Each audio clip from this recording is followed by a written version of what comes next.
আমি স্ট্রেট লাইনে উত্তর না দিয়ে আমি ঘুরিয়ে দিই।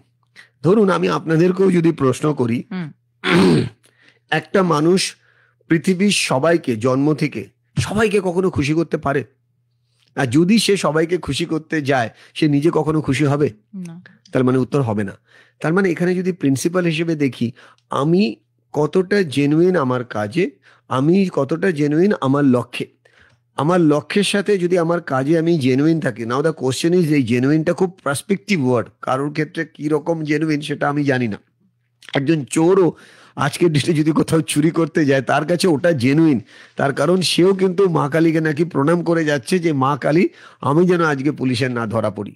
আর সেখানে একজন পুলিশও চাকরি করতে যাচ্ছে ঠাকুর প্রণাম করে, ঠাকুর আজকে যেন আমার ডিউটিটা ভালো হয়।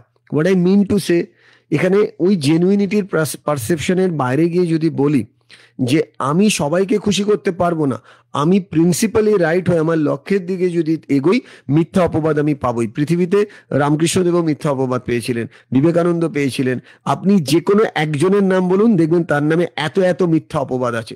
ভালো খারাপ লেগেই থাকবে, কিন্তু আপনি আপনার লক্ষ্য স্থির রাখুন, ওই মিথ্যা অপবাদ আপনার গায়ে লাগবে না। যেভাবে সাবান দিয়ে আমরা গা ধুই, সেরকম আপনার এক্সপিরিয়েন্স নলেজ দিয়ে না আপনি ওগুলো ধুতে পারবেন, কিন্তু তার জন্য নিজের মনটাকে শুদ্ধ রাখতে হবে। সবাই খারাপ মানে আমাকেও খারাপ হতে হবে, আমার মনে হয় এটা ঠিক নয়।